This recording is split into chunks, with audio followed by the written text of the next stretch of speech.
أعوذ بالله من الشيطان الرجيم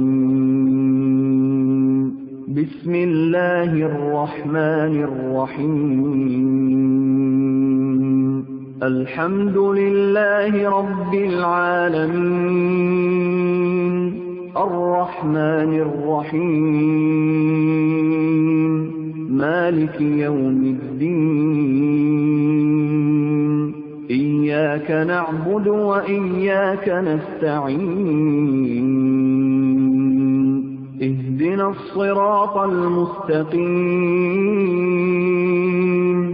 صراط الذين أنعمت عليهم. بسم الله الرحمن الرحيم الحمد لله رب العالمين والصلاة والسلام على رسوله الأمين أما بعد. أعوذ بالله من الشيطان الرجيم بسم الله الرحمن الرحيم يا أيها الذين آمنوا اتقوا الله حق تقاته ولا تموتن إلا وأنتم مسلمون. يا أيها الناس اتقوا ربكم الذي خلقكم من نفس واحدة وخلق منها زوجها وبث منهما رجالا كثيرا ونساء واتقوا الله الذي تساءلون به والأرحام إن الله كان عليكم رقيبا.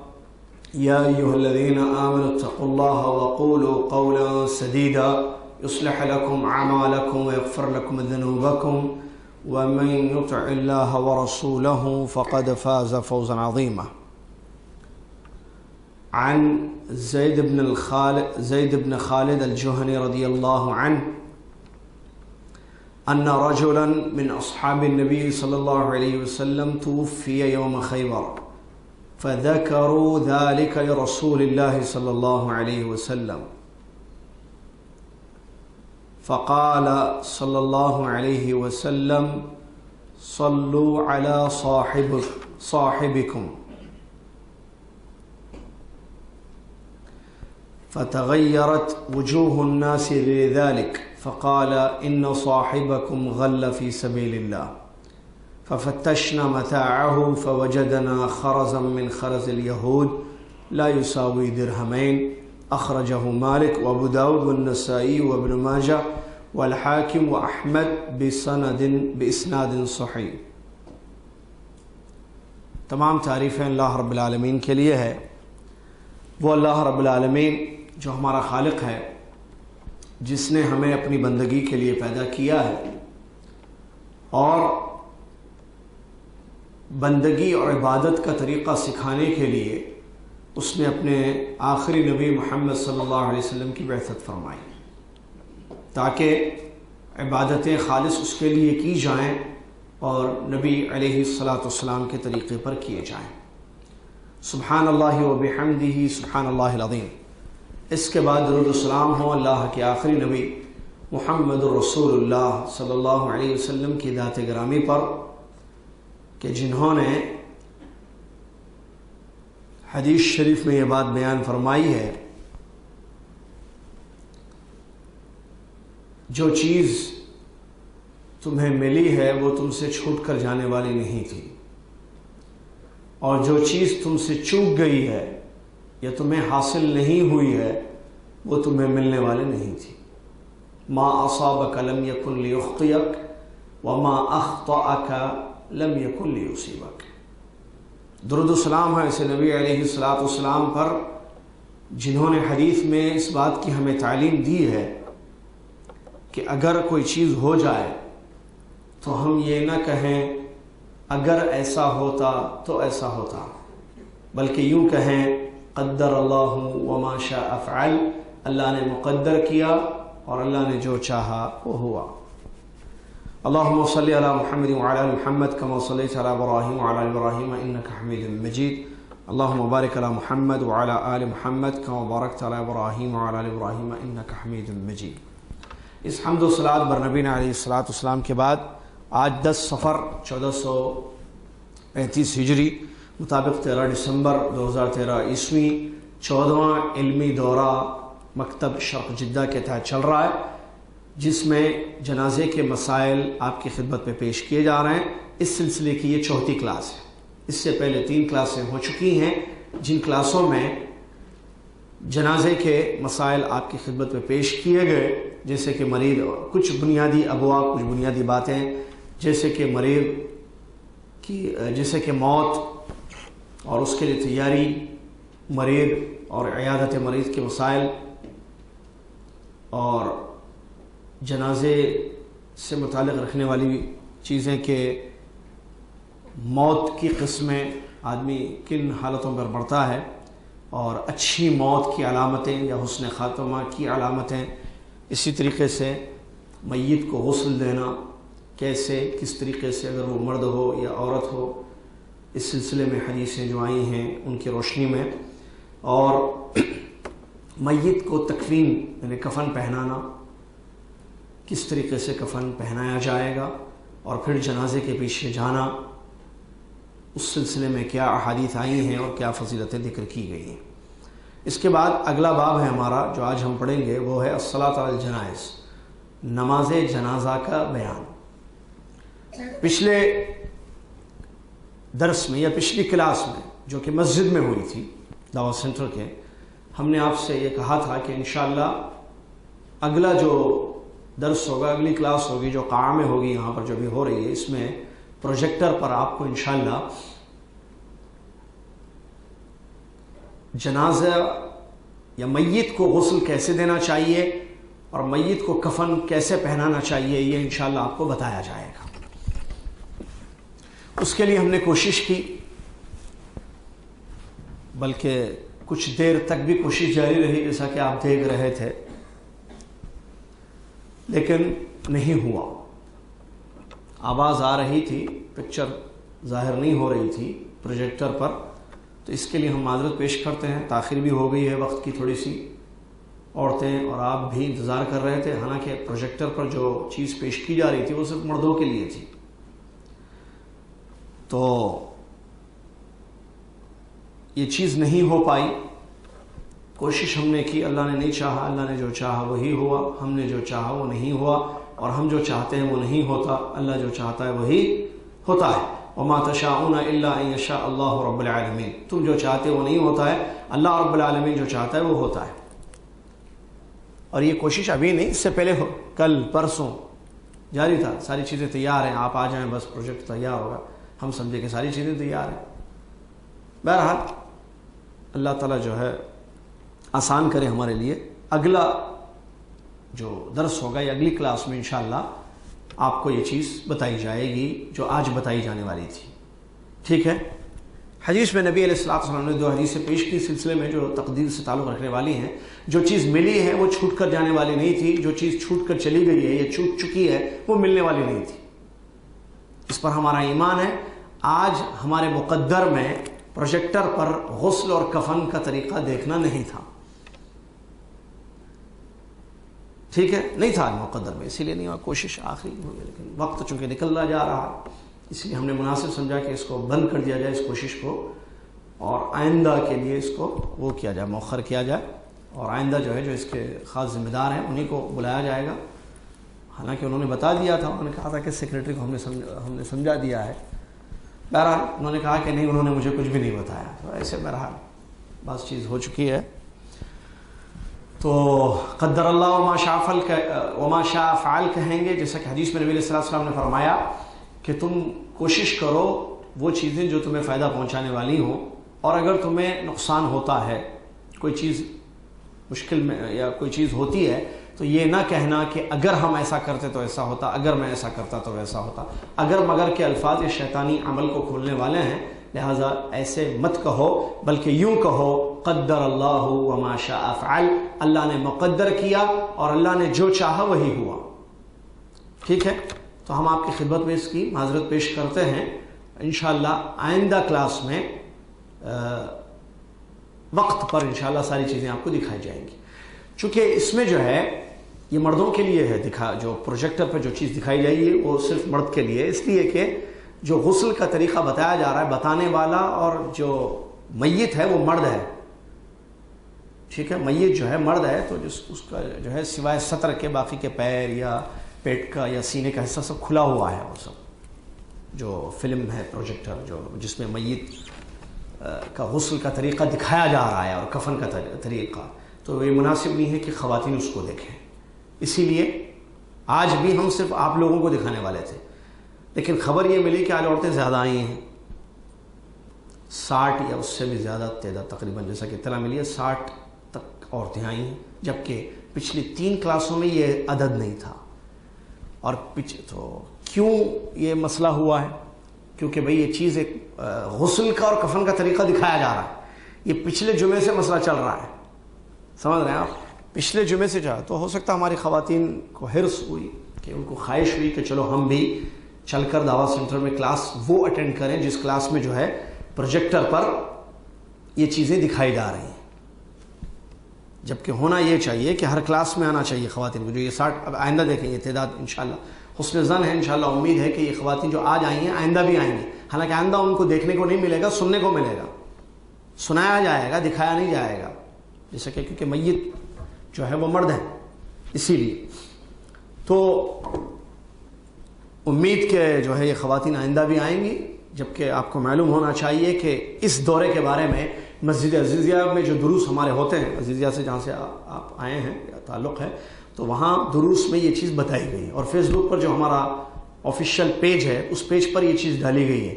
اور بہت سارے بھائیوں کو یہ چیز معلوم ہے کہ یہاں دورہ شروع ہو چکا ہے پچھلے 3 جمعوں سے، اور 3 کلاسز ہو چکی ہیں. اور جو مرد آتے ہیں ان کی خواتین کو بھی یہ بات معلوم انشاءاللہ ہوئی ہوگی، انہوں نے ضرور بتایا ہوگا اپنے گھر کی عورتوں کو. اب آئیں نہیں آئیں، کیوں نہیں آئیں، آج کیوں آئیں، پچھلے 3 کلاسز میں نہیں ہیں، اور آج جب پروجیکٹر پہ یہ چیز بتائی جا رہی ہے اس وقت آئی ہیں. یہ سب کیا مسئلہ ہے اللہ تعالیٰ بہتر جانتا ہے. ظاہر تو یہی ہو رہا ہے کہ یہ دیکھنے کے لیے آئی تھی، اللہ عالم حقیقت کیا ہے ہم کچھ نہیں کہہ سکتے. لیکن ہمارا حسن ظن ہے کہ انشاءاللہ یہ طلب علم کے لیے آئی ہیں، اور طلب علم کو آنے والی ہمیشہ آتی ہے یا آتے ہیں. امید ہے ان خواتین سے کہ آئندہ کے کلاسز میں، جو کہ آئندہ بھی جو ہے جنازے سے ریلیٹڈ بڑے اہم مسائل جیسے تعزیہ وغیرہ ہے، پرسہ دینا یا مردوں کو فائدہ پہنچانے والی چیزیں کیا ہیں کتاب و سنت کی روشنی میں، اور اسی طریقے سے میت اگر دنیا میں جب زندہ تھا، حی تھا، تو وہ کون سے ایسے کام کر کے جائے کہ جس سے مرنے کے بعد بھی اس کو فائدہ ہوتا ہے. اور اس سلسلے میں تعزیت یا پرسے میں بدعتیں کیا ہیں، اور مردوں کی یا قبرستان کی زیارت مرنے کے بعد جو کی جاتی ہے اس سلسلے میں، یا زیارت کے جو مسائل ہیں، یہ سارے انشاءاللہ آئندہ درس میں آنے والے ہیں. یا آئندہ کلاسز جو 3 باقی رہ گئی ہیں ان کلاسز میں وہ سارے مسائل انشاءاللہ آئیں گے. تو فائدے سے خالی باتیں نہیں، یہ ساری کتاب و سنت کی روشنی میں باتیں پیش کی جا رہی ہیں. آپ سب سے گزارش ہے کہ یہ آنا اور یہ اپنے علمی جذبے کا ظاہر کرنا اس کو جاری رکھا جائے. اللہ تعالیٰ جو ہے مجھے اور آپ کو اخلاص کے ساتھ عمل کرنے کی توفیق عطا فرمائے، علم نافع اور عمل صالح دونوں کی توفیق دے کہ وہ علم ہمیں مل جائے جس سے فائدہ ہو دنیا اور آخرت میں، اور ایسا عمل کریں ہم دنیا میں جو عمل عند اللہ مقبول اور معجور ہو. نماز جنازہ، کیسے نماز جنازہ ادا کی جائے؟ نمازوں کی قسموں میں سے یہ ایک بڑی اہم قسم ہے، اور افسوس کہ بہت سارے لوگوں کو یہ معلوم نہیں ہے کہ جنازے کی نماز کیسے پڑھنی چاہیے. ذرا ایک پانی دے دیں. نماز جنازہ کا کیا طریقہ ہے میت پر؟ تو اس سلسلے میں سب سے پہلی بات یہ ہے کہ اس کا جو حکم ہے وہ ہے فرض کفایہ. یہ نماز جو ہے، یہ نماز فرض کفایہ ہے، مطلب فرض عین نہیں ہے. اور ہم نے پچھلی کلاس میں بتایا تھا کہ فرض کفایہ اور فرض عین میں کیا فرق ہے. فرض عین کس کو کہتے ہیں، فرض کفایہ کس کو کہتے ہیں؟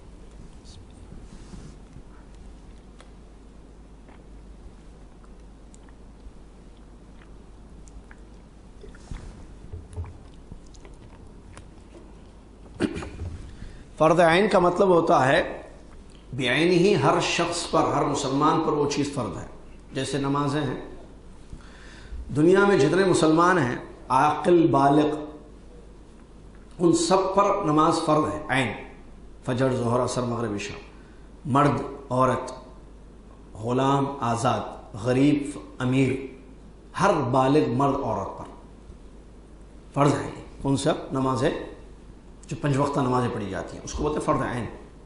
رمضان کے روزے فرض عین ہے، استطاعت رکھنے والا ہر مرد، عورت، بالغ، عاقل پر فرض ہے. فرض کفایہ اس فرض کو کہتے ہیں. فرض کفایہ کا مطلب اگر چند لوگ وہ کام کر لیں تو سارے لوگوں کی طرف سے وہ چیز ادا ہو جائے گی. اگر کوئی بھی نہ کرے اس کو، سارے لوگوں پر اس کا گناہ آئے گا. اس کو کہتے ہیں فرض کفایہ. جنازے کی نماز میت پر پڑھنا، مسلمان میت کی جنازے کی نماز پڑھنا فرض کفایہ ہے. اگر جدہ میں کسی مسلمان مرد یا عورت کی وفات ہوتی ہے، موت ہوتی ہے، تو جدہ کے کچھ لوگ اگر پڑھ لیں تو کافی ہے. پورے جدہ کے مسلمانوں پر فرض نہیں ہے. لیکن اگر کچھ بھی نہ پڑھیں، جو کم سے کم 2 ہے تعداد، تو ایسی صورت میں جو ہے سارے اہل جدہ کے لوگوں، اہل جدہ پر اس کا گناہ ہوگا. اس کو بولتا ہے فرض کفایہ. زید ابن خالد الجہنی رضی اللہ عنہ کی حدیث، اور جس میں حکم ہے نبی صلی اللہ علیہ وسلم نے نماز جنازہ پڑھنے کا، اور بھی حدیث ہے نماز جنازہ کی فرضیت کو بتاتی ہیں جو فرض کفایہ ہے. زید ابن خالد الجہنی رضی اللہ عنہ کی حدیث ہے، نبی علیہ الصلوۃ والسلام کے صحابہ میں سے ایک صحابی کا انتقال ہوا خیبر والے دن، یوم خیبر ایک صحابی کا انتقال ہوا. تو جب انتقال ہوا تو لوگوں نے ان کے انتقال کی خبر پیارے نبی صلی اللہ علیہ وسلم کو دی.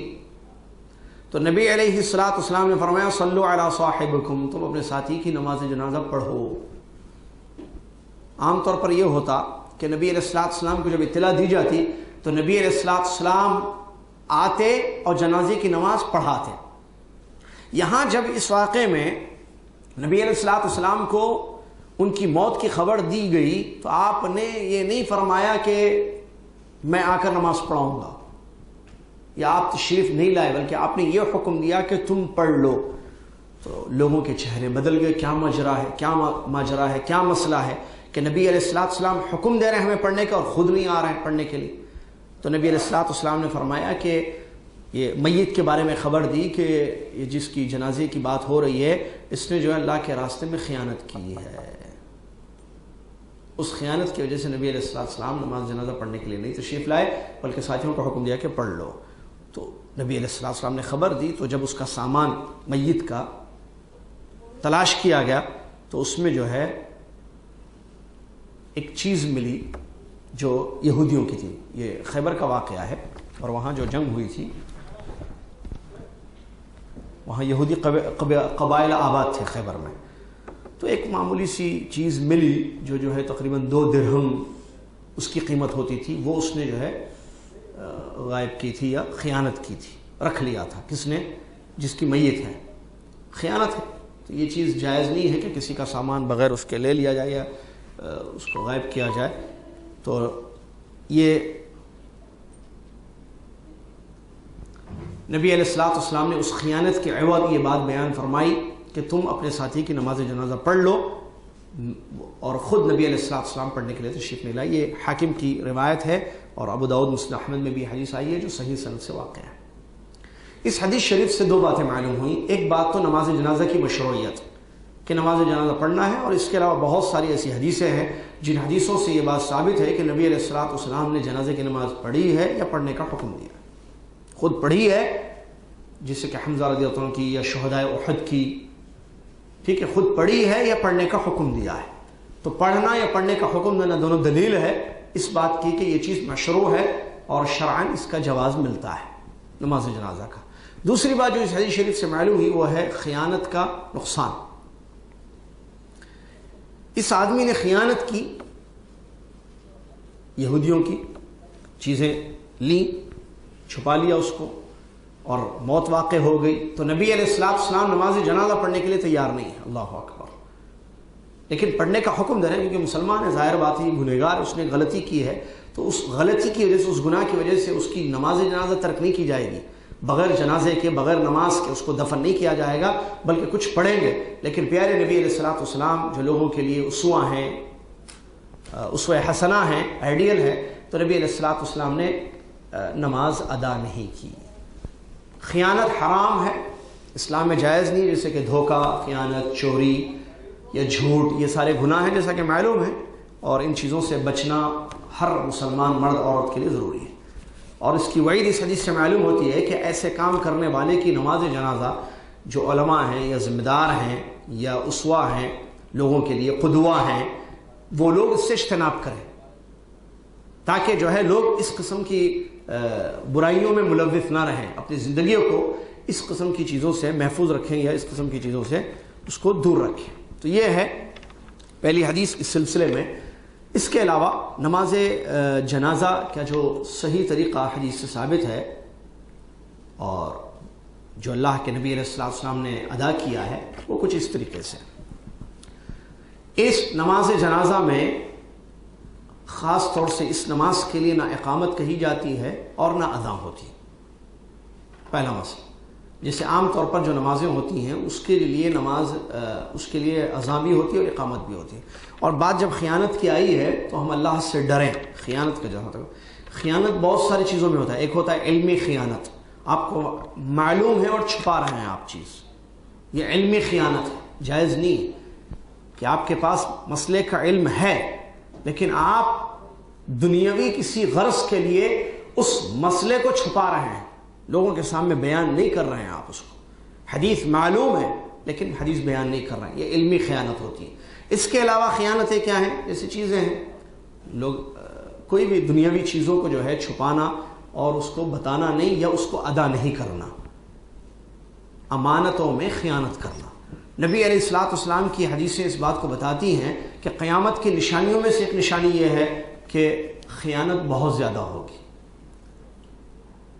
خیانت بہت زیادہ ہوگی۔ اذا ضیعت الامانۃ فانتظر الساعۃ، صحیح حدیث ہے، نبی علیہ الصلوۃ والسلام نے بیان فرمایا کہ اگر امانتیں ضائع ہونے لگیں تو تم قیامت کا انتظار کر لینا۔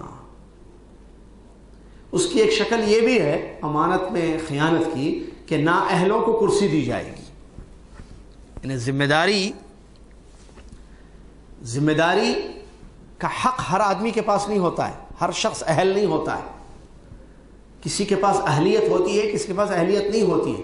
کوئی شخص اس باغ ڈور کو سنبھال سکتا ہے، ذمہ داری کو ادا کر سکتا ہے، اور بعض ایسے ہوتے ہیں جو اس کے قابل نہیں ہیں، لہٰذا نااہلوں کو، جن کے پاس اہلیت نہیں ہے، ان کو کرسیاں، پوسٹ یا ذمہ داریاں دی جائیں۔ یہ بھی امانت میں خیانت، کیونکہ امانت کیا ہے کہ اس کے یہ اہل نہیں ہے، اس کا اہل کوئی اور ہے، اور آپ خیانت کرتے ہوئے صاحب حق کو اس کا حق نہ دیتے ہوئے نااہل کو دیتے ہیں، جاہل کو دیتے ہیں پوسٹ یا ذمہ داری یا وہ مقام، جبکہ وہ اس کا اہل نہیں ہے، وہ نہیں ادا کر سکتا ہے اس ذمہ داری کو، اس کو معلوم نہیں ہے وہ چیز، اور آپ اس کو لا کر بٹھا دیتے ہیں کہ آپ یہ کام کرو، اس کو نہیں آتا ہے وہ کام کرنا۔ یہ بھی امانت میں خیانت ہے۔ اسی طریقے سے شوہر کا مال، شوہر کی عزت، یہ امانت ہے بیوی کے پاس۔ شوہر کا مال، شوہر کی عزت، شوہر کے گھر کی چیزیں، یہ امانت ہے۔ تو بغیر اس میں بھی خیانت کیا ہے؟ امانت داری اس میں یہ ہے کہ شوہر کی عزت رکھی جائے، مال کی حفاظت کی جائے، گھر کی حفاظت کی جائے، جیسا کہ حدیثوں میں ایسی خواتین کی تعریف آئی ہے جو یہ کام کرتی ہیں۔ نبی علیہ الصلوۃ والسلام نے جنت کی خوشخبری آتی ہے، بلکہ ایک حدیث میں یہاں تک آیا، جو حدیث مشہور ہے، کہ جنت کے 8 دروازے کھولے جاتے ہیں ایسی عورت کے لیے۔ اللہ، جنت کے 8 دروازے، جہنم کے 7 دروازے ہیں، تو جنت کے 8 دروازے ایسی عورت جو نماز کی پابند ہے، روزہ رکھتی ہے اور اپنی حفاظت کرتی ہے، اور شوہر کی عزت یا شوہر کے مال کی حفاظت جو کہ امانت ہے اس کے پاس، اس کی حفاظت کرتی ہے، تو ایسی نیک خاتون سے یہ کہا جائے گا کہ جنت کے 8 دروازے کھلے ہوئے ہیں، جس دروازے سے چاہے جنت میں داخل ہو جائے۔ تو یہ خیانت کسی بھی چیز میں ہو جائز نہیں ہے۔ حتیٰ کہ دیکھیں اس میں ایک شکل یہ بھی ہے کہ مجلس اگر ہوتی ہے، آپ کے ساتھی کے ساتھ بیٹھے، یا 2 3 یا 4 5 عورتیں بیٹھی ہوئی ہیں آپس میں، اور کسی ٹاپک پر، کسی مسئلے پر گفتگو ہو رہی ہے، یا کچھ مرد آپس میں بیٹھے ہوئے ہیں اور جو ہے گفتگو ہو رہی ہے، تو اس مجلس میں جو باتیں بتائی جا رہی ہیں وہ بھی امانت ہے۔ اور خیانت یہ ہوگی کہ آپ اس مجلس کی باتوں کو باہر نقل کریں، جو معاشرے میں عام بیماری ہو چکی ہے، اللہ محفوظ رکھے ہم سب کو، اور اس سے نقصان، فتنہ، فساد، لڑائی جھگڑے، نفرتیں، بغض اور عداوتیں بڑھتی ہیں۔ مجلس امانت ہوتی ہے، مجلس کی باتیں امانت ہوتی ہیں، اس کو نقل نہیں کیا جائے گا باہر، الا یہ کہ مجلس والے آپ کو اجازت دیتے ہیں اس کی، کہ ٹھیک ہے کوئی بات ہے، اس کو اعلان کیا جائے، بتا دیا جائے جو فائدے والی چیزیں ہیں، ورنہ وہ جو نجی مجلسیں ہیں یا محفلیں ہیں، بیٹھکیں ہیں، ان کی باتوں کو، وہاں جو کی گئی باتیں ہیں وہ امانت ہے آپ کے پاس، آپ دوسروں تک نقل نہ کریں، اور نقل کریں گے تو یہ خیانت ہوگی، اور ایسی خیانتیں جب ہوتی ہیں تو معاشرے میں جو ہے تباہ کاری پیدا ہوتی ہے، معاشرہ تباہ ہو جاتا ہے۔ اور اس کے علاوہ جیسا کہ میں نے بھی درمیان کہا، عورتوں کے پاس شوہروں کی عزت امانت ہے، کیونکہ عورت اور مرد کو اللہ میاں بیوی کو اللہ تعالیٰ نے قرآن میں کیا بیان فرمایا ہے؟ ہن لباس لکم وانتم لباس لہن، تم ان کا لباس ہو، وہ تمہارا لباس ہے، تمہاری بیوی تمہارا لباس ہے، تم اپنی بیوی کا لباس ہو۔ تو ایک دوسرے، چونکہ دونوں ایک ساتھ رہتے ہیں تو ایک دوسرے کی باتوں سے واقف ہوتے ہیں، ہر انسان میں کچھ خامیاں بھی ہوتی ہیں، اس سے بھی وہ واقف رہتی ہے، شوہر کے کیا چیزیں ہیں، شوہر کیسا ہے، کیا ہے، یہ ساری چیزیں بیوی سے زیادہ کوئی نہیں جانتا ہے، بیوی کی باتیں شوہر سے زیادہ کوئی نہیں جانتا ہے۔ لیکن اگر شوہر اپنی بیوی کی بات اپنے دوستوں کے سامنے رکھتا ہے، یہ خائن ہے، خیانت کر رہا ہے۔ یا بیوی اپنے شوہر کی باتیں اپنی سہیلیوں کے درمیان یا لوگوں کے سامنے پیش کرتی ہے تو وہ خیانت کر رہی ہے اپنے شوہر کی، اور یہ گنہگار ہے۔ یہ ایمان والی یا ایمان والا مرد اس قسم کی حرکتیں نہیں کرتا ہے، الا یہ کہ ضرورت یا حاجت، جیسے ڈاکٹر ہے یا مفتی ہے، یہ الگ مسئلہ ہے، اس کی کوئی چیز کو ڈاکٹر کے سامنے پیش کرنا علاج کی غرض سے، بیوی کی یا بیوی شوہر کی، جائز ہے، یہ مستثنا ہے مسئلہ، یہ خیانت نہیں ہوگی جس خیانت کی حدیث میں آیا ہے۔ دوسری چیز، اگر عالم سے یا مفتی سے مسئلہ دریافت کرنا ہے تو شوہر اپنی بیوی کے بارے میں بتاتا ہے کہ یہ مسئلہ ہے تو یہ جائز ہے، یہ ناجائز نہیں ہے، تو یہ خیانت نہیں ہے۔ یا بیوی اپنے شوہر کے بارے میں کسی عالمہ سے یا کسی عالم سے، کسی مفتی سے ذکر کرتی ہے فتویٰ طلب کرنے کے لیے، مسئلہ معلوم کرنے کے لیے، علم حاصل کرنے کے لیے، تو ایسی صورت میں یہ خیانت نہیں ہوگی۔ اس سے ہٹ کر جو چیزیں ہوتی ہیں وہ خیانت ہے۔ لہٰذا شوہر اللہ سے ڈرے، بیوی اللہ سے ڈرے، میں اور آپ ہم سب اللہ سے ڈریں اور امانتوں کی حفاظت کریں اور خیانت سے اپنے آپ کو بچائیں۔ چلیے، نماز جنازہ کا طریقہ۔ ایک نماز جنازہ کے سلسلے میں ایک بنیادی بات، بلکہ اس سے پہلے جو ہے پچھلی کلاس کی ایک بات رہ گئی ہے بتانا، ایک پوائنٹ صرف باقی رہ گیا تھا پچھلی کلاس میں، اور وہ ہے، پچھلی کلاس جو تھی آپ کو یاد ہوگا 3 چیپٹرز پہ تھی، دفن، کفن اور جنازے کے پیچھے جانا، دفن، کفن اور جنازے کے پیچھے جانا۔ تو وہاں ایک مسئلہ یہ کہ دفنایا کس کو جائے گا، یا کفن پہنایا جائے گا یا دفنایا جائے گا، اور ساتھ میں آج کا جو چیپٹر میں جو مسئلہ ہے نماز جنازہ، یہ تو سارے مسلمانوں کے لیے ہے، جو بھی مسلمان مرتا ہے اس کو دفن کیا جائے گا، جو بھی مسلمان مرتا ہے اس کو کفن پہنایا جائے گا، اس کو غسل دیا جائے گا۔ جہاں تک مسئلہ ہے بچوں کا، جو مردہ بچے پیدا ہوتے ہیں، یہ ایک پوائنٹ باقی رہ گیا تھا تو وہ بھول گئے ہم بتانا پچھلی کلاس میں۔ وہ یہ کہ حدیث سے یہ بات ثابت ہے کہ بچہ اگر مر کر پیدا ہو تو اس کی بھی تجہیز، تدفین، تکفین اور نماز جنازہ ہوگی، حتیٰ کہ جنازہ کی نماز بھی پڑھی جائے گی اس کی، ٹھیک ہے، حدیثوں میں اس کا دلیلیں ملتی ہیں۔ یہاں ایک شرط یہ ہے کہ جو بچہ پیدا ہوتا ہے 4 مہینے سے زیادہ ہو، 4 مہینے سے زیادہ والا بچہ اگر مردہ پیدا ہوتا ہے تو ایسی صورت میں اس کی نماز جنازہ ادا کی جائے گی۔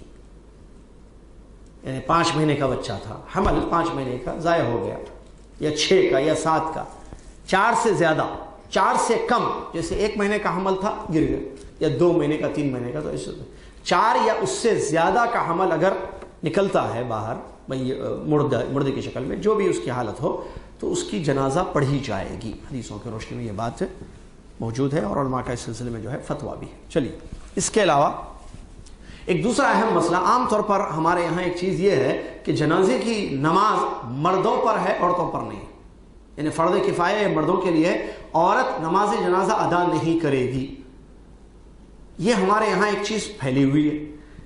اب اسی وجہ سے جب ہمارے یہاں، یعنی پاکستان انڈیا کی میں بات کر رہا ہوں، یا اردو طبقہ، وہاں سے کچھ خواتین عمرے پر یا حج پر حرمین تشریف لاتی ہیں، مکہ یا مدینہ، تو آنے کے بعد وہ لوگ جو ہے جب نماز جنازہ، کیونکہ آپ کو معلوم ہے آپ اہل جدہ ہیں، حرمین میں جنازے کی نماز زیادہ پڑھی جاتی ہے، حرمین میں جنازے کی نماز زیادہ پڑھی جاتی ہے، تو وہاں جب جنازے کا اعلان ہوتا ہے، الصلاۃ علی الرجل، یا الصلاۃ علی المیت، یا الصلاۃ علی الاموات، یا الصلاۃ علی مرأة یا بنت جو بھی ہے بچہ، جو بھی جنازے ہوتے ہیں 1 یا 2 یا زیادہ، تو ایسی صورت میں یہ عورتیں جو ہمارے علاقوں سے تعلق رکھتی ہیں یہ نہیں پڑھتی ہیں نماز جنازہ، کیونکہ ان کو یہ بٹھایا گیا ہے دماغوں میں کہ عورت کے لیے نماز جنازہ پڑھنا نہیں ہے، صرف مرد ادا کر سکتا ہے نماز جنازہ، جبکہ ایسی بات نہیں ہے، عورت بھی نماز جنازہ پڑھ سکتی ہے، جیسے عید کی نماز یا عام نمازیں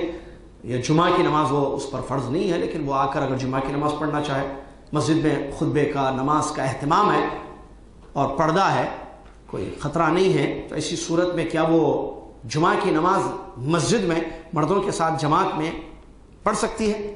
مردوں کے ساتھ مطلب مرد مصلی میں پڑھیں گے، مصلی رجال میں جہاں مرد پڑھتے ہیں، اور پیچھے کے علاقے میں پردے کے ساتھ جو ہے یہ عورتوں کے لیے جو نماز کا اہتمام ہے، تو وہاں جا کر اگر جمعہ کی نماز پڑھنا چاہے تو پڑھ سکتی ہے، جی ہاں پڑھ سکتی ہے۔ عید کے لیے جی ہاں عیدین میں بھی ثبوت ملتا ہے، جمعہ میں بھی ثبوت ملتا ہے، اسی طریقے سے جنازہ کی نماز بھی عورتیں یا خواتین پڑھ سکتی ہیں، اس میں کوئی حرج نہیں ہے۔ چلیے اس کے بعد نماز جنازہ کا طریقہ۔ نماز جنازہ کے سلسلے میں ایک بات، نماز جنازہ کون پڑھائیں گے؟ اس سلسلے میں خلیفہ، امام المسلمین یا علماء، مشائخ یا شیوخ، علماء جو ذمہ دار ہیں، علم زیادہ رکھتے ہیں، ان لوگوں کا حق ہے کہ وہ پڑھائے۔ سب سے زیادہ حق جیسا کہ بتایا گیا حدیثوں میں والی جو قاضی ہوتا ہے، کیا کہتے ہیں اس کو، خلیفہ ہوتا ہے، وہ تو ظاہر بات ہے آج خلیفہ نہیں ہے، تو اب شہر میں بستی میں اگر کسی کی جنازہ ہوتی ہے تو نماز پڑھانے کا حق سب سے زیادہ کس کو ہے؟ وہاں جو بڑے ہیں عالم، ان کا حق ہوتا ہے۔ اگر وہ نہیں ہے تو ان کا نائب اگر کوئی ہو تو اسی صورت میں وہ پڑھائے گا، اگر علماء کوئی بھی نہ ہو تو طالب علم ہے تو اسی صورت میں، کیونکہ یہ نماز ہے، ایک عبادت ہے اور اس کا ایک طریقہ کار ہے، تو اس طریقے پر جو ہے جس کو حدیث سے معلوم ہے یا سنتوں کا علم ہے تو وہ شخص یہ چیز پڑھائے، سمجھ میں آ رہا ہے؟ وہ ان کا حق زیادہ ہے کہ وہ چیز پڑھائے۔ جیسا کہ ہم نے غسل میں بھی یہ بات بیان کی تھی کہ میت کو غسل کون دے گا پچھلی کلاس میں؟ جو سنتوں کا علم رکھتا ہے، جس کو طریقہ معلوم ہے غسل دینے کا یا کفن پہنانے کا۔ جس کو نہیں معلوم ہے، حق تو زیادہ ورثہ کا ہے، لیکن وارث ایسا ہے یا بیٹا ایسا ہے، بیٹے کو مسئلہ ہی نہیں معلوم ہے تو جنازہ بھی ٹھیک ہے، لیکن بیٹے کو آتا ہی نہیں ہے طریقہ۔ علماء موجود ہیں تو اسی صورت میں وہ لوگ پڑھائیں گے، علماء نہیں موجود ہیں تو جس کو سنت کا علم ہے وہ شخص آگے بڑھے گا اور نماز پڑھائے گا، بالکل وہ حدیث کی روشنی میں، جیسا کہ نبی علیہ السلام جس حدیث میں یہ بات بیان فرمائی کہ تم میں امامت کا حقدار، کیونکہ یہاں بھی امامت ہوتی ہے نماز جنازے میں بھی، جیسے عام نمازوں میں امامت ہوتی ہے، تو امامت کا حقدار کون ہے؟ جو سب سے زیادہ قرآن کا علم رکھتا ہو، اور قرآن کا علم حدیث کا علم بھی ہے، کیونکہ حدیث قرآن کی تفسیر ہے۔ کتاب و سنت کا علم جس کے پاس زیادہ ہے وہ شخص امامت کا ذمہ دار ہے، امامت کا حقدار ہے۔ اگر بستی میں بچے کے پاس بچہ حافظ قرآن ہے اور علم زیادہ رکھتا ہے اور نابالغ ہے، وہ امامت کا زیادہ حق رکھتا ہے، اگرچہ بالغ لوگ موجود ہیں بستی میں یا علاقے میں یا شہر میں مسجد میں، لیکن ان کو قرآن و حدیث اتنا نہیں معلوم جتنا بچے کو معلوم ہے، تو جس کو زیادہ معلوم ہے وہ پڑھائے گا، حتیٰ کہ نابالغ۔ بعض لوگ اعتراض کرتے ہیں کہ نابالغ بچے کی امامت نہیں ہوتی ہے، یہ بھی غلط ہے، حدیثوں سے یہ بات ثابت ہے، باقاعدہ صحابہ کے دور میں تو ایک مسجد میں نابالغ امام صحابی تھے، اور ان کے کپڑے کے سلسلے میں بھی جو ہے وہ جو عورت نے کہا تھا کہ اپنے امام کے لیے کپڑا تیار کر لو، کپڑا بناؤ تم، تو یہ حدیث اس بات کی دلیل ہے۔ بہرحال ان کا نام میرے ذہن میں اس وقت نہیں آ رہا ہے، لیکن وہ صحابی جو نابالغ تھے، بچے تھے، کم عمر میں انہوں نے امامت کرائی مسجد میں، باقاعدہ امام تھے مسجد کے وہ، تو یہ اس بات کی دلیل ہے کہ جنازے کی نماز بھی جو ہے اگر بچہ بھی جانتا ہے کتاب و سنت کا علم اور بڑوں کو نہیں معلوم ہے طریقہ، اگر کسی بستی میں کسی گاؤں میں، تو اسی صورت میں امامت کا حقدار کون ہے؟ وہ بچہ، کیونکہ اس کے پاس علم زیادہ ہے، جس کے پاس علم زیادہ ہے وہ امامت کا حقدار ہے۔ چلیے اس کے بعد نماز جنازہ کی جو صفت ہے، جو طریقہ ہے، عام طور پر جو ہوتا ہے وہ ہے 4 تکبیرات اس میں پڑھی جاتی ہیں، میت کو سامنے رکھا جاتا ہے، اور میت کو سامنے رکھنے کے سلسلے میں بھی حدیث میں 2 چیزیں آئی ہیں، وہ آپ کو میں بتاتا چلوں۔ نمبر 1 میت اگر مرد ہو، نمبر 2 میت اگر عورت ہو۔ اگر میت مرد ہے تو امام جو نماز پڑھائے گا تو اس کے سرانے کھڑے گا، سر کے پاس کھڑے ہو کر میت کے، خیر وہ طریقہ جو ہے بتایا جائے گا آپ کو بعد میں انشاءاللہ، اس کا بھی طریقہ ہے وہ بھی بتایا جائے گا آپ کو انشاءاللہ۔ تو سر کے پاس یا سرہانے جس کو کہتے ہیں اردو میں، وہاں امام المسلمین یا امام نماز پڑھانے والا کھڑے رہے گا اور اس کے پیچھے لوگ صفیں بنائیں گے، اور اگر 3 صفیں ہوں تو زیادہ بہتر ہے حدیثوں کی روشنی میں، ٹھیک ہے، ورنہ جتنی صفیں ہوں کوئی حرج نہیں ہے، جواز ہے اس کا۔ اگر میت مرد نہیں ہے، عورت ہے، تو اسی صورت میں کمر کے پاس، جو کمر کا ہے وہاں، یا وسط بیچ میں، ایسا لفظ حدیث میں وسط کا لفظ آتا ہے، میت کے بیچ میں، یہ سر ہے، یہ پوری میت ہے، مرد ہو تو امام یہاں کھڑا رہے گا، پیچھے لوگ صف باندھیں گے اور نماز جنازہ ادا کی جائے گی۔ اگر میت عورت ہے تو اسی صورت میں وسط، اس کے بیچ میں میت امام کھڑا رہے گا اور پیچھے لوگ صف بنا کر کھڑے رہیں گے اور نماز جنازہ ادا کی جائے گی۔ عورتوں کا مسئلہ، عورتیں کہاں کھڑی رہیں گے؟ مردوں کے پیچھے، جیسے عام نمازوں میں بھی بڑے مرد، بالغ مرد، پہلے ان کی صفیں ہوں گی، پیچھے بچے کھڑے رہیں گے، اور اس کے بعد عورتوں کی صف شروع ہوگی، جیسا کہ حدیثوں میں اس کا ذکر ملتا ہے۔ یہ ایک بات کھڑے رہنے کا۔ اس کے بعد جو تکبیرات ہیں، 4 تکبیریں ہوتی ہیں، لیکن 4 ہی نہیں، 4 سے زیادہ بھی حدیثوں میں ثابت ہے، 4 سے زیادہ، جیسے 6، 11 بھی حدیثوں میں اس کا ذکر ملتا ہے۔ لیکن عام طور پر جو طریقہ ہے، جو ہوتا ہے آج کل، جو نماز جنازہ پڑھی جا رہی ہے، وہ 4، آپ حرم بھی جائیں گے تو وہاں 4 ہی تکبیرات پڑھے جاتے ہیں، ٹھیک ہے، تو 4 تکبیرات ہوں گی۔ تکبیرات مطلب اللہ اکبر بولنا۔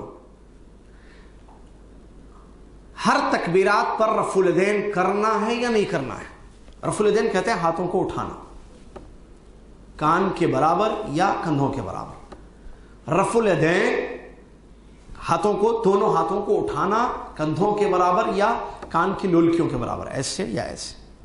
تو یہ چیز نماز جنازہ میں بھی ہے اور عام نمازوں میں بھی ہے۔ جہاں تک نماز جنازہ کا تعلق ہے تو دونوں چیزیں ہیں۔ پیارے نبی علیہ الصلوۃ والسلام نے کبھی اٹھایا ہے، ایسی کوئی حدیث ہمیں نہیں ملتی۔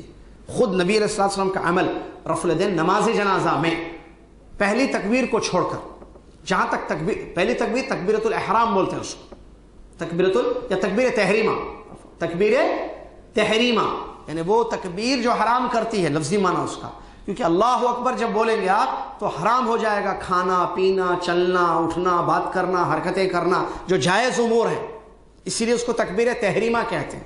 یعنی وہ تکبیر جو آپ کو حلال کاموں سے روک دیتی ہے، ختم، حرام ہے، کیونکہ آپ نے اللہ اکبر کہہ دیا، نماز شروع ہو گئی اب آپ کی، اب آپ کھا نہیں سکتے، بات نہیں کر سکتے، حرکتیں نہیں کر سکتے، چل نہیں سکتے یا سو نہیں سکتے، جو جائز امور ہیں نہیں کر سکتے۔ لیکن جیسے سلام پھیر دیں گے تو پھر ایسی صورت میں حلال کام آپ کے لیے حلال ہو جائیں گے، جو نماز میں منع تھے، اس لیے تکبیر تحریمہ بولتے ہیں اس کو۔ تو اللہ اکبر شروع میں کہنا، اس کو کہتے ہیں تکبیر تحریمہ۔ یہ نمازوں میں ہے، سب اس پر اتفاق ہے، اجماع ہے مسلمانوں کا۔ تو یہ تو نبی علیہ السلام نے اٹھایا ہے شروع میں، کہاں؟ نماز جنازہ کی جو پہلی تکبیر ہوتی ہے، جو تکبیر تحریمہ ہے، اللہ اکبر۔ اس کے بعد کی جو تکبیریں ہیں 3، ان تکبیرات میں نبی علیہ الصلوۃ والسلام سے ثابت نہیں ہے کہ آپ نے ہاتھوں کو اٹھایا ہے۔ البتہ عبداللہ ابن عمر رضی اللہ عنہما سے ثابت ہے کہ وہ جنازے کی تکبیرات میں بھی ہاتھوں کو اٹھایا کرتے تھے۔ ایسی صورت میں ایک مسئلہ آپ کو بتا دوں، اگر کوئی عمل نبی صلی اللہ علیہ وسلم سے ثابت نہیں ہے، کوئی عمل صحابہ میں سے کسی صحابی سے ثابت ہے اور اس کی مخالفت نہیں ہو رہی ہے حدیث سے، حدیث میں نہیں ہے، صحابہ سے ثابت ہے، تو کیا وہ دلیل ہوگی یا نہیں ہوگی؟ کیا اس پر عمل کیا جا سکتا ہے یا نہیں کیا جا سکتا ہے؟ جواب کیا جا سکتا ہے، یہ اصطلاح ہے۔ ہاں، اگر کوئی عمل صحابی سے ثابت ہے اور سنت سے اس کی مخالفت ہے، ایسا ہو سکتا ہے؟ جی ہاں، جس سے داڑھی کا مسئلہ، ایک مشت، مثال اس کی حج میں، حج کے ایام میں احرام کے بعد، احرام سے جو فارغ ہو جاتے ہیں طواف افاضہ کے بعد، ایک مشت سے بڑی ہوئی داڑھی کو کٹ کرنا بعض صحابہ سے ثابت ہے، جیسے عبداللہ بن عمر یا ابو ہریرہ وغیرہ، ٹھیک ہے. نبی علیہ الصلوۃ والسلام کا جہاں تک مسئلہ ہے کبھی آپ نے داڑھی کو کاٹا نہیں ہے. تو صحابی کا عمل اگر اللہ کے نبی صلی اللہ علیہ وسلم کے عمل کے خلاف نظر آئے، ایسے ہو سکتا ہے جی ہاں، جیسے داڑھی کا میں نے بتایا، یا بعض اور مسائل، تو یہاں کیا کریں گے ہم؟ نبی صلی اللہ علیہ وسلم نے نہیں کیا، انہوں نے کیا ہے. نبی صلی اللہ علیہ وسلم نے نہیں کاٹا، انہوں نے کاٹا، مثال جیسے داڑھی مشت کا مسئلہ. تو یہاں جو علماء نے کہا ہے وہ یہ ہے کہ اللہ کے نبی صلی اللہ علیہ وسلم کے طریقے پر عمل کیا جائے گا. تو پھر صحابی کا اجتہاد تھا، یہ ان کا، یہ نہیں کہیں گے ہم نعوذ باللہ من ذالک کہ ایسا عقیدہ نہیں ہوگا کہ صحابی کو معلوم تھا اور اس کے باوجود انہوں نے جو ہے یہ کام کیا ہے. نا حضر، یہ کوئی عام مسلمان نہ کرے کام. ایک مومن کے لیے زیبا نہیں دیتا ہے، لائق نہیں ہے کہ سنت معلوم ہو جائے اور اس کے باوجود سنت کی خلاف ورزی وہ کرے. جائز ہے؟ نہیں ہونا ہے، یہ جائز نہیں ہے، بلکہ ایسے نہیں کرنا چاہیے. ہاں آپ کو نہیں معلوم تھا، آپ کر رہے تھے، سنت معلوم ہو گئی ہے، اب سنت پر عمل آپ کا واجب ہے. جی ہاں. تو کیا صحابی کے بارے میں ہم ایسا سوچ سکتے ہیں کہ صحابی نے مخالفت کی ہے سنت کی؟ نہیں. تو پھر ہمارے پاس جو ملی ہے چیز، ہمارے پاس ملی ہے ایک چیز، ایک صحابی کے بارے میں یہ چیز آئی ہے اور حدیث میں ایک چیز آئی ہے، تو وہاں علماء نے کیا کہا؟ حسن ظن، ان کا اجتہاد تھا، یا حدیث ان تک نہیں پہنچی تھی، انہوں نے اجتہاد کیا. عمل کیا. نص کی موجودگی میں اجتہاد نہیں کیا جاتا ہے. مسئلہ آپ کو اور ایک فقہی بتا دوں، حدیث ہو، جیسا قرآن کی ایک آیت ہے، نص موجود ہے کہ اللہ نے تجارت کو حلال کیا ہے، سود کو حرام کیا. اب کوئی اجتہاد مولوی کر سکتا ہے کہ سود حلال ہے؟ نص موجود ہے. نص موجود ہو تو لا اجتہاد مع وجود النص، قاعدہ ہے یہ، باقاعدہ یہ قاعدہ ہے اسلام میں کہ نص آ جائے، کوئی آیت ہے، کوئی حدیث ہے پکی، تو وہاں اجتہاد نہیں ہوگا. بھائی حدیث ختم، دلیل ہے، اللہ کا فرمان دلیل ہے، نبی صلی اللہ علیہ وسلم کا فرمان دلیل ہے. ہاں فرمان نہیں پہنچا آپ تک تو اجتہاد کیا گا. اور یہی ائمہ نے کیا تھا.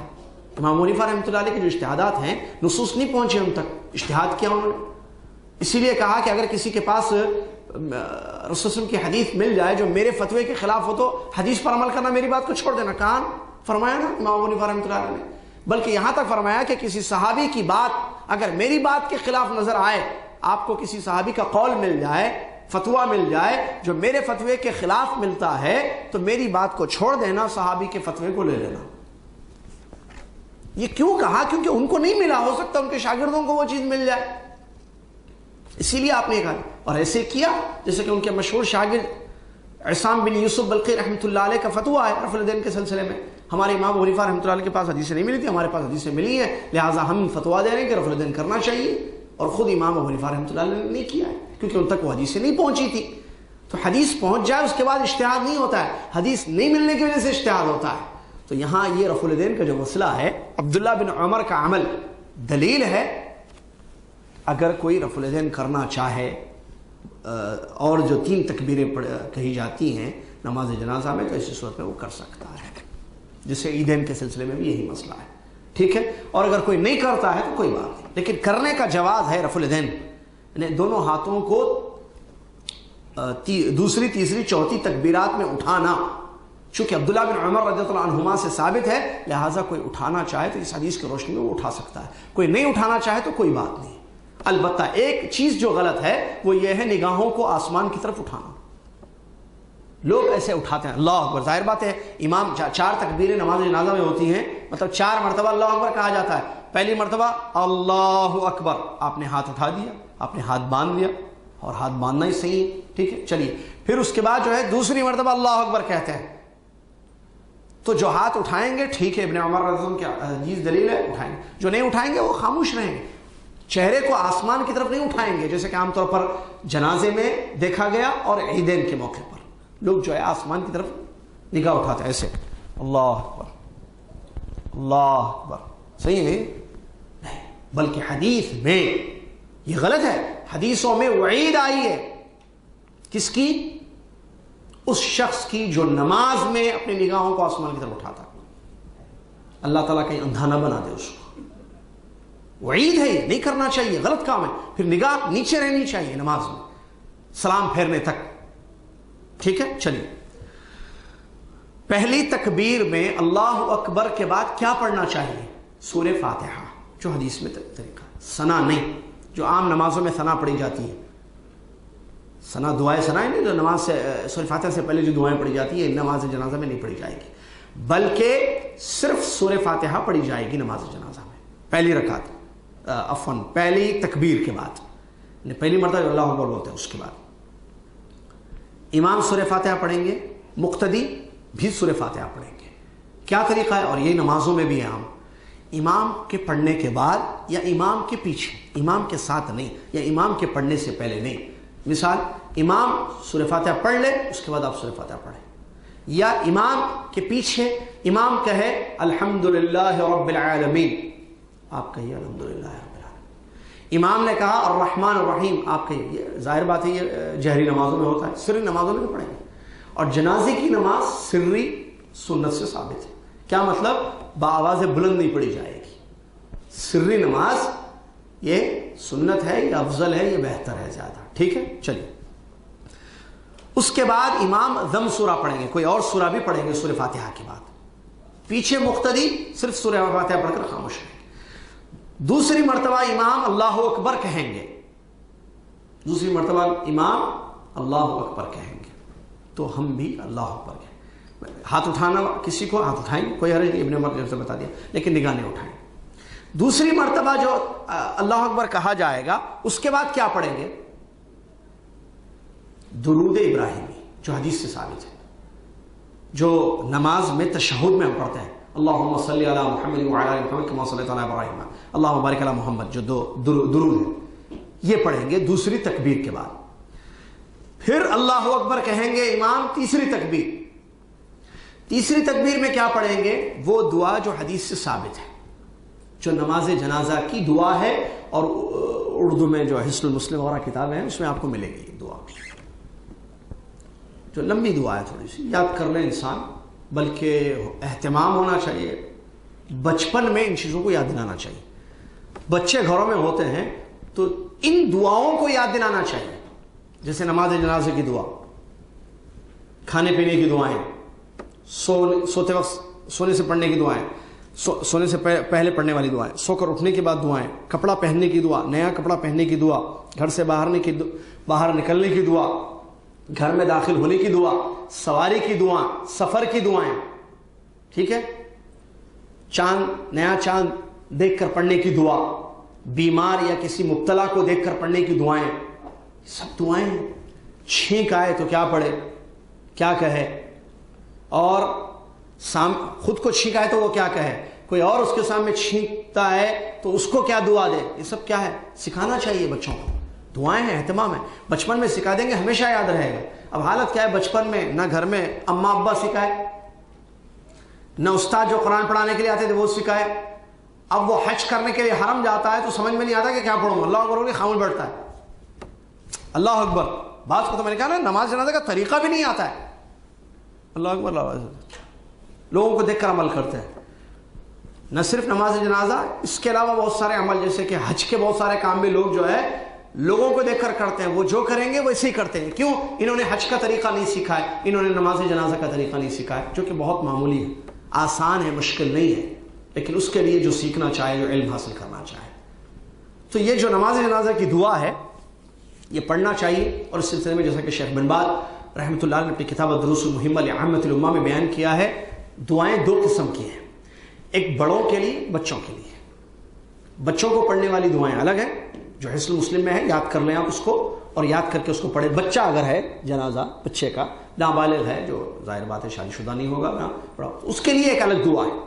اور جو شادی شدہ ہو کر مر جاتے، جو بڑے لوگ ہیں جیسے مرد ہے یا عورت ہے، تو ان کے لیے جو جنازے کی دعا ہے، دعا دینی ہے، وہ الگ ہے. اور اس سلسلے میں آپ کو بتاؤں، نبی علیہ الصلوۃ والسلام کی حدیث ہے کہ جنازے میں جب اپنے بھائی کے لیے دعا کرو تو اخلاص کے ساتھ دعا کرو، خالص دل کے ساتھ دعا کرو، زیادہ سے زیادہ اس کے لیے مغفرت اور رحمت کی دعائیں کرو. اور پیارے نبی علیہ الصلوۃ والسلام کا طریقہ کار ہوتا تھا کہ آپ بھی جب نماز جنازہ پڑھاتے تو اس میں جو دعائیں پڑھتے تو بہت زیادہ جو ہے آہوزاری اور اخلاص کے ساتھ پڑھتے تھے نبی علیہ الصلوۃ والسلام، اور اس کا ذکر بھی حدیث میں ملتا ہے.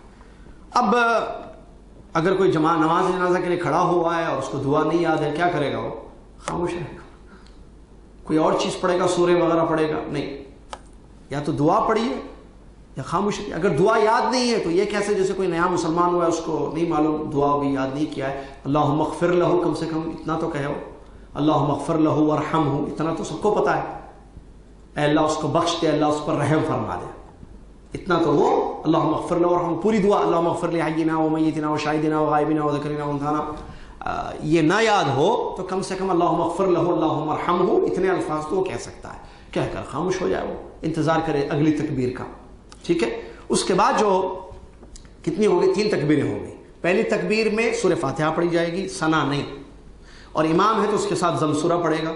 دوسری تکبیر میں درود ابراہیمی پڑھیں گے امام بھی اور مقتدی بھی.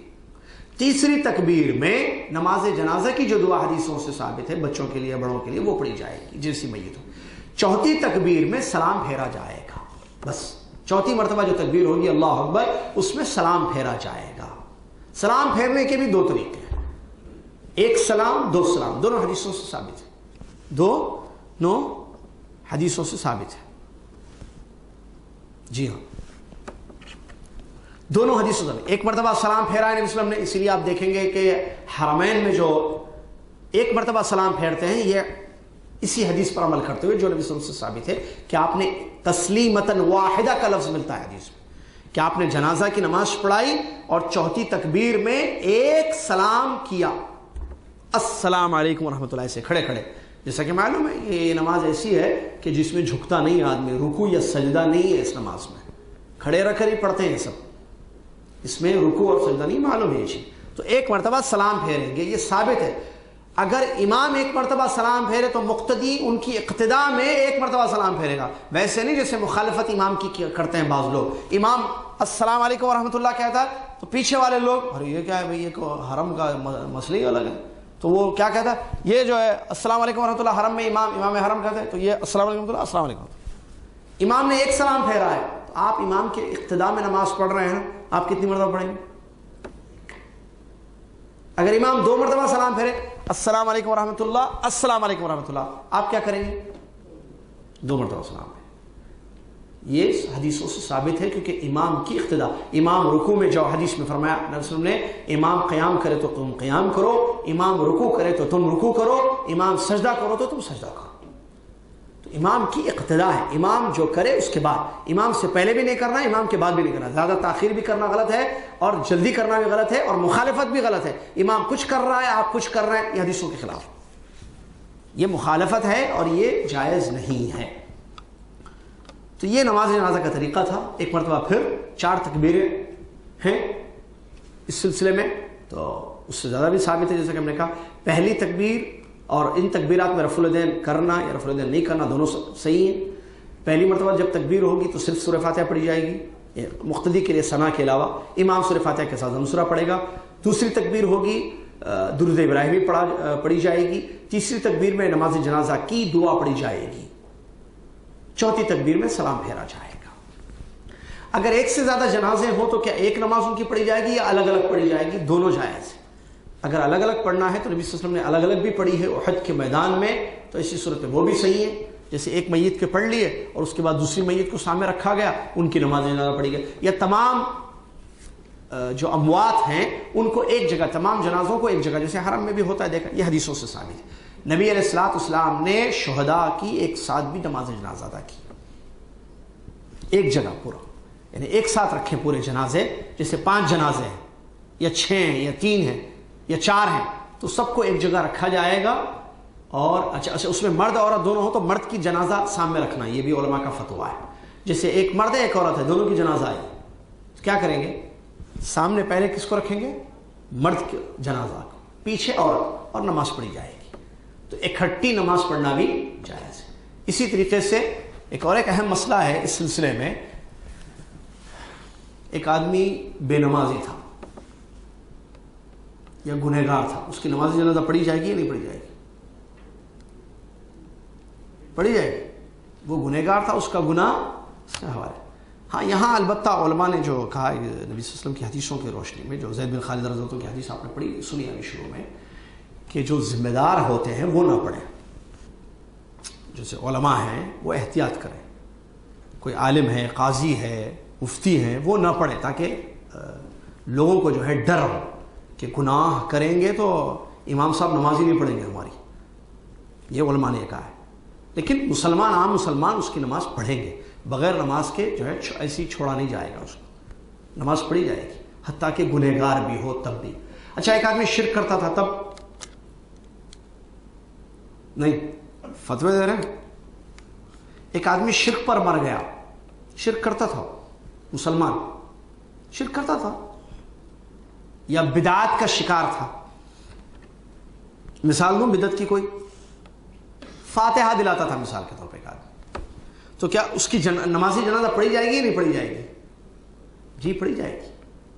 ارے وہ تو مشرک تھا، یہ الگ مسئلہ ہے، تکفیری منہج الگ، اللہ محفوظ رکھے اس سے۔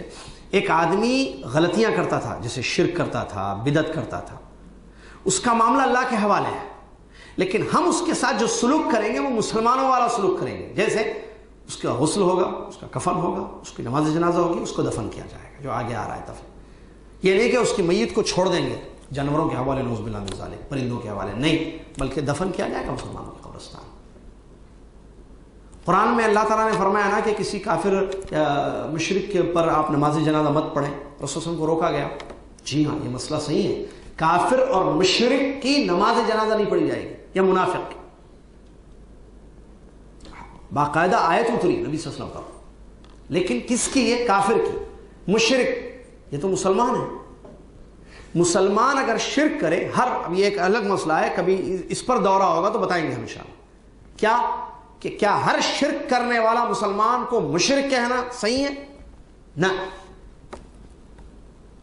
مشرک بولنا اس پر حکم لگانا ہے، اور اس کے لیے کنڈیشنز ہیں، اس کے لیے شروط ہیں، اصول ہیں، ضوابط ہیں۔ ایک آدمی شرک کر رہا ہے، صحیح ہے، اس کو بولیں گے کہ تو مشرک ہے پرٹیکولرلی، یا یہ زید یا فاطمہ مشرکہ ہے، نہیں، فتویٰ نہیں لگایا جائے گا شخص پر، کیونکہ حکم لگائیں گے تو وہ اسلام سے خارج ہو جائے گا۔ مشرک بولیں گے تو ختم، آؤٹ آف دا باؤنڈری، کافر بولیں گے اسلام سے نکل جائے گا۔ ٹھیک ہے، یہ الگ مسئلہ ہے، میں نے کہا اس کے ضوابط ہیں، اس کے اصول ہیں۔ تو یہاں چونکہ نماز کا مسئلہ آ رہا ہے، مختصر آپ کو اتنا بتا دوں، ایک آدمی گنہگار تھا، نماز نہیں پڑھتا تھا، شرک کرتا تھا، بدعت کرتا تھا، مسلمان تھا، تو اس کی لوگ جنازے کی نماز پڑھ کر اس کو دفن کر کے اس کا معاملہ اللہ کے حوالے کر دیں گے۔ ٹھیک ہے، اس بات کو ذہن میں رکھیے۔ تو یہ جنازے کی نماز کا مسئلہ تھا۔ اس کے علاوہ جماعت کے ساتھ جنازے کی نماز پڑھنا چاہیے، اگر تنہا بھی پڑھتے ہیں تب بھی کوئی حرج نہیں ہے، اگر اکیلے لوگ پڑھتے ہیں، جسے جو ہے نماز جنازہ کی جماعت نہیں ہوئی ہے، ٹھیک ہے، ایک آدمی کی جماعت بہتر ہے، اچھی چیز ہے، واجب، بعض علماء نے واجب کرا، بعض علماء نے کہا کہ افضل ہے، لیکن تنہا بھی اگر کوئی پڑھ لے تو اسی صورت میں اس کی نماز صحیح ہوگی، کوئی غلط نہیں ہے۔ آخری مسئلہ ایک اس سلسلے میں جو آیا ہے وہ یہ کہ کیا قبرستان میں، نہیں اس سے پہلے ایک اور ایک مسئلہ بھی تھا، کیا غائبانہ صلاۃ پڑھی جا سکتی ہے، جنازہ غائبانہ، جیسے کسی کی موت کسی اور علاقے میں ہوئی ہے تو کیا ہم یہاں اس کی پڑھ سکتے ہیں؟ تو اس سلسلے میں دو چیزیں ہیں، پہلی چیز علماء کا فتویٰ، پہلی چیز جس پر اتفاق ہے، کوئی شک نہیں، دوسرا اختلاف ہے۔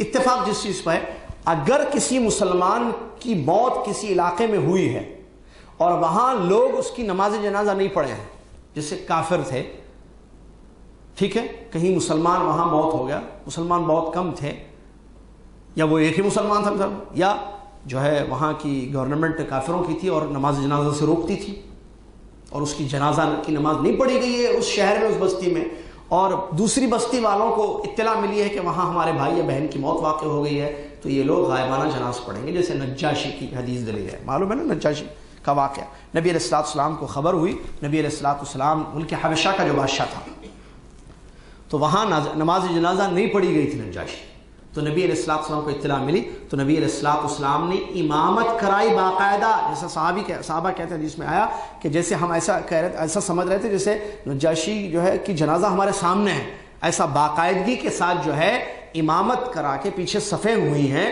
نبی علیہ الصلوۃ والسلام نے نماز جنازہ غائبانہ ادا کی ہے۔ تو یہ متفق ہے مسئلہ کہ اگر نماز نہ پڑھی جائے تو پڑھنا ہے، لیکن اگر نماز پڑھ لی جائے تو یہاں اختلاف ہے۔ بعض علماء نے کہا کہ نہیں پڑھنا چاہیے، بعض علماء نے کہا کہ پڑھ سکتے ہیں اگر وہ کوئی معروف شخصیت ہے یا کوئی عالم دین تھے، بڑی خدمات دین کی ان کے دین کے سلسلے میں رہی ہیں، اور ان کی نماز جنازہ غائبانہ بھی پڑھ سکتے ہیں۔ تو یہ دو قول علماء کرام کے اس سلسلے میں آئے ہیں۔ تو یہ نماز جنازہ کے مسائل تھے۔ آخری مسئلہ وہ جو قبرستان میں نماز جنازہ پڑھنا، قبر کے پاس، قبرستان میں قبر کے پاس اگر کسی کی نماز جنازہ نہیں ادا کی گئی، یا بعض لوگوں نے ادا کی ہے اور بعض لوگ نہیں پڑھے ہیں، تو قبر اگر تازہ ہے، کیا مطلب تازہ؟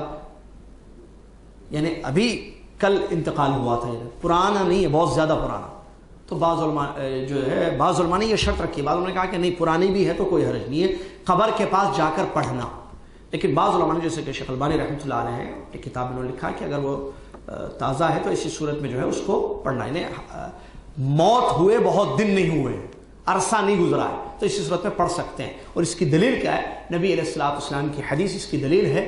ایک عورت جو مسجد سے کچرا وغیرہ اٹھاتی تھی، خدمت کرتی تھی، اور اس میں بعض روایتیں آئی ہیں کہ وہ مرد ہے یا عورت تھی، تو راجح قول یہی ہے حدیثوں کی روشنی میں، جس سے صحیح روایت آئی ہے، وہ عورت تھی جو مسجد کی جو ہے خدمت کرتی تھی، کچرا وغیرہ اٹھایا کرتی تھی، تو موت واقع ہو گئی، تو جنازہ کی نماز پڑھ لی گئی۔ نبی علیہ الصلوۃ والسلام کو عورت نظر نہیں ہے، جو نبی صلی اللہ علیہ وسلم نے اس عورت کے بارے میں دریافت کیا کہ وہ عورت کہاں ہے جو مسجد کی خدمت کیا کرتی تھی، تو صحابہ نے اطلاع دی کہ نہیں، اس عورت کا انتقال ہو چکا ہے، موت واقع ہو چکا ہے، ہم نے نماز پڑھ لی۔ تو نبی صلی اللہ علیہ وسلم نے فرمایا کہ مجھے کیوں تم نے اطلاع نہیں دی؟ تو ایک روایت میں ہے کہ نہیں، اللہ کے رسول، رات کا وقت تھا وہ، تو ہم نے نہیں چاہا کہ آپ کو تکلیف دیں اور آپ کو اطلاع دیں، آپ کو تکلیف ہوگی، آئیں گے رات میں، آرام کا وقت تھا وہ آپ کا، اسی لیے ہم نے آپ کو اطلاع نہیں دی۔ تو نبی علیہ الصلوۃ والسلام نے فرمایا کہ مجھے بتاؤ اس کی قبر کہاں ہے۔ تو نبی علیہ الصلوۃ والسلام کو لے جا کر صحابہ نے بتایا کہ دیکھیں یہاں ہم نے اس کو دفن کیا تھا، اس عورت کو۔ نبی علیہ الصلوۃ والسلام نے جنازہ پڑھی قبر پر وہاں۔ تو یہ مسئلہ ہے کہ ایسی صورت میں یہ حدیث جائز ہے۔ اس کے علاوہ بھی اور حدیثیں ملتی ہیں جہاں جو ہے قبر پر جا کر جنازے کی نماز اس شخص کے لیے جس نے نہیں پڑھی ہے تو اسی صورت میں وہ پڑھ سکتا ہے، جائز ہے۔ اور ایک بہرحال اس سلسلے میں اور بھی بعض باتیں ہیں جو تفصیلات ہیں۔ زیادہ مسلمان اگر جو موحد مسلمان جنازے کی نماز پڑھتے ہیں کسی میت کی، تو اس کے لیے فضیلتیں آئی ہیں، جیسا کہ 100 یا اس سے زیادہ لوگ پڑھتے ہیں حدیثوں میں، تو اس کے لیے مغفرت کی امید، خیر کی امید کی گئی ہے، زیادہ لوگ موحد جس کی نماز جنازہ ادا کرتے ہیں۔ یہ کچھ مسائل تھے جو آپ کی خدمت میں نماز جنازے سے متعلق بیان کیے گئے ہیں۔ انشاءاللہ سلسلہ جاری رہے گا۔ نیکسٹ ہمارا چیپٹر ہے دفن، تدفین، اس کے کیا مسائل ہیں، قبر کیسی کھودنی چاہیے، کون کھودے گا، قبر میں کون اترے گا، تدفین کیسے کی جائے گی، اور مٹی کیسے ڈالی جائے گی، اس سلسلے میں کیا حدیثیں آئی ہیں، یا پتھر وغیرہ رکھنا یا نام لکھ کر رکھ سکتے ہیں یا نہیں، تاکہ پتہ چل جائے کہ فلاں تاریخ کو فلاں صاحب کی یا فلاں صاحبہ کی موت ہوئی تھی۔ یہ ساری چیزیں انشاءاللہ جو ہے بتائیں گے ہم۔ بہرحال یہاں ایک چھوٹی سی چیز، وقت تو ختم ہو چکا ہے، آخری بات جو ہے نماز جنازہ کا مسئلہ تو بتا دیا، جو پوائنٹس ہم لے کر آئے تھے یا سوچے تھے ہم آپ کو بتانے کے لیے۔ آخری بات یہ ہے کہ کسی بھائی نے یہاں ذکر کیا ہے کہ رفع الیدین کا چونکہ ذکر آ چکا ہے اس میں نماز جنازہ میں، عبداللہ بن عمر رضی اللہ تعالیٰ عنہ کی حدیث سے ثابت ہے، تو بہتر ہے کہ نارمل نمازوں میں، جو عام نمازوں میں بھی بعض لوگ رفع الیدین نہیں کرتے ہیں، تو اس سلسلے میں وضاحت کر دی جائے اگر مختصر، تو فائدے سے خالی بات نہیں رہے گی۔ تو میں آپ کو بتاؤں میرے معزز سامعین، معزز طلبہ اور طالبات، رفع الیدین حدیثوں سے ثابت ہے، حدیثوں سے ثابت رفع الیدین ہے، 4 جگہ رفع الیدین کرنا حدیثوں سے ثابت ہے۔ اس کو دیکھیں یہ بند ہو چکا ہے، رفع الیدین 4 جگہ کرنا حدیثوں سے ثابت ہے۔ نمبر 1 شروع میں، اور اس میں کوئی اختلاف نہیں ہے، سب کا اتفاق ہے، اللہ اکبر کہنا شروع میں۔ اس کے بعد 3 جگہ رفع الیدین کرنا صحیح احادیث سے ثابت ہے۔ نمبر 1 رکوع، 3 جگہ اور رکوع میں جاتے وقت، یعنی آپ نماز میں قیام آپ نے کیا، سورہ فاتحہ آپ نے پڑھ لی، زم سورہ آپ نے پڑھ لیا یا امام کے پیچھے سورہ فاتحہ پڑھ لیا، اب اللہ اکبر کہہ کر رکوع میں جانا ہے، تو رکوع میں جاتے وقت ہاتھوں کا اٹھانا یہ حدیثوں سے ثابت ہے۔ ایک نہیں، بہت زیادہ حدیثیں ہیں، متواتر حدیث کہتے ہیں، کیٹیگری حدیث کی، کہ بہت زیادہ صحابہ نے، تابعین نے، تبع تابعین نے اس حدیث کو روایت کیا ہے۔